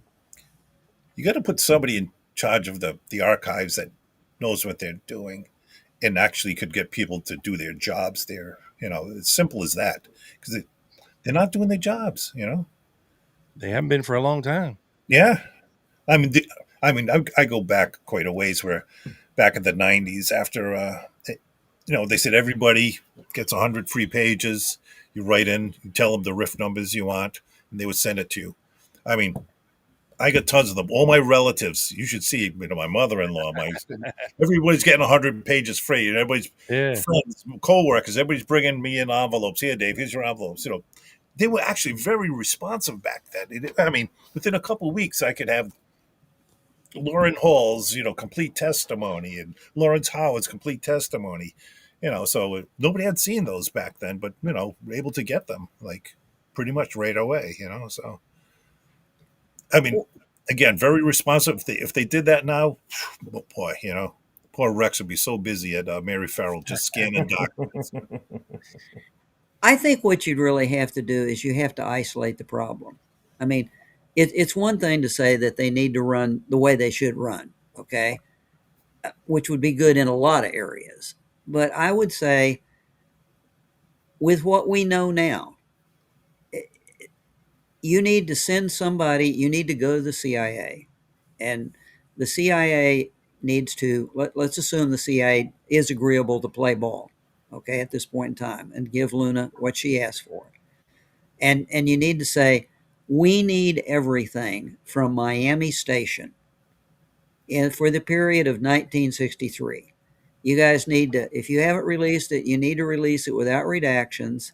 And what we need to do is have the archives put it all in one room, and we need to send somebody in there with permission to go through it who knows what they're looking for, because that's the only way we're going to move forward. You'd have to treat it like a cold case, a cold criminal case, where all the documents are gathered together in one place by people that know what they're looking for. If you just throw them into the archives, we're done. Because the people that, it's just not going to work that way. The people that know what they're looking for, it's just like this one document for Tilton. It's not like it hasn't been there, but it means nothing if you don't have the context. So I would say what Luna could do, her charter for the committee is oversight, right? Oversight on the documents, oversight on the process. That includes handling the documents and then making them available to the public. But it's just not the whole public. You've got to make them physically available to the part of the public that knows what to do with them. You don't have to open a new investigation even. If you just did that much, it's almost like we could run with it. If Rex and David and Stu Wexler went there with all of those boxes, and a couple other names, it's like, here's a working group. Milk the records. Yeah, we got them. Nobody's concealing anything anymore. You guys have got 6 months and 10 people to clear the bases. Is it anything left in there that's worthwhile? And then we're just going to set them all aside. Okay. But I think you have to do that to make any progress. Just making them all available in the standard process is not going to solve the case for us. It's not going to, I'm not saying we can solve the case, but it's not going to answer the questions. The real questions that are outstanding is not that, did the CIA obfuscate and lie? We know that happened. Yes. The question is, why did they obfuscate and lie when ostensibly they were doing the right thing?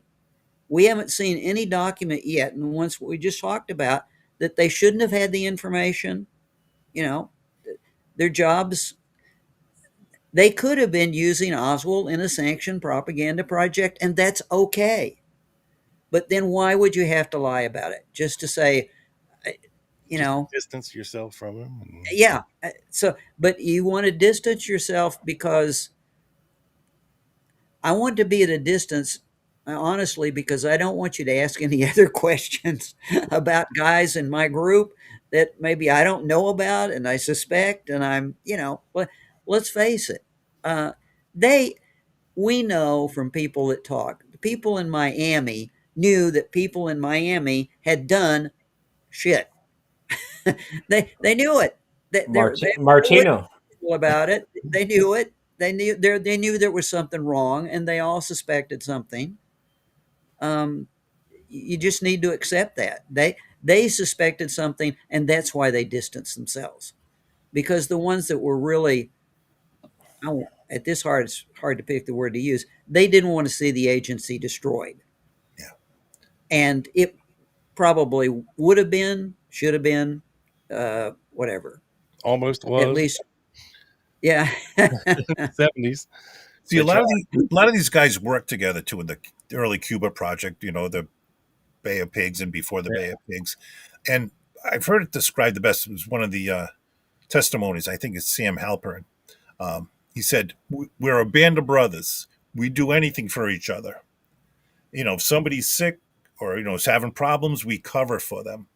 If they're having problems, we'll bring them from wherever they are to headquarters for a while undercover. Just to protect them." And that's what happened. These guys were a band of brothers. They all worked together very closely under some harsh conditions, and they were not going to throw each other under the bus. And we saw that with the Harvey files. When Yeah. Luna got that's one thing we've seen. They knew he was drunk. They knew he was unreliable. Yep. They brought it back and gave him a job so he could get treatment. Yep. They did. They did take care of each other. And maybe they suspected he had done bad things, but that's the way it goes. Yeah. A lot of them did. Yeah. Just like Atlee Phillips created that group for intelligence officers. Yeah. The union, almost, whatever it's called, FIFO or something. Who's members of it? Will Pataki and Anna Pataki. Wow. They're members of the. I was looking at the group listing there. Yeah, you'd be surprised at the names there. Yeah, Phillips was the funny thing is, Phillips is a writer. He's an author. He's writing a bunch of books. Okay, he does plays. He had lots of careers. He could do TV. He could do all of those things, but he took time out of his busy day to set up the Association of Intelligence Officers to protect themselves from investigations. I mean, that's their charter. We're going to protect ourselves. Like, okay, David, what are you really concerned about protecting? Dirty secrets. That is for sure. And that is all I have. If you have anything else, Rob?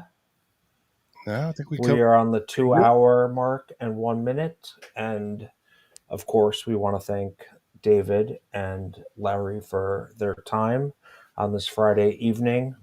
We've had 60 plus people, 50 now, in the chat. And I know you guys are on at least my Mount Rushmore of researchers, and really respect what you're doing. And that's not an exaggeration at all. Well, maybe next April or something, we can come back and start with Verona and go down that road. Love it. Definitely. They set Oswald up, and yeah. Hell yeah. Let's do it. All right, guys. Well, we appreciate you coming on. Again, the links to the book are in the description. The link to pre-order the new updated version of the book is in the description, as well as a link to Larry's blog, which is chock full of information. It'll keep you busy for a long time.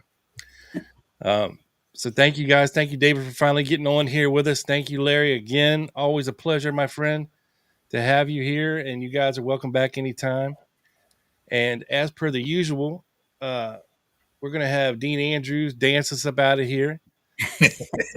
New Orleans style. Don't forget to send me that song, Rob. Got to have that song. Get me going in the morning. I will. I'll send you his whole repertoire. That's hysterical. Happy holidays. Happy holidays. Thanks for having us on, guys. Happy holidays. And we'll see you guys next year. Thank you again. It's been our pleasure. Dino, get your fat ass in here and sing us out of here, buddy. Here we go. I got to see this. He dare not talk for the record, but he said, "Come to Bourbon Street and I'll show you what I think of the case."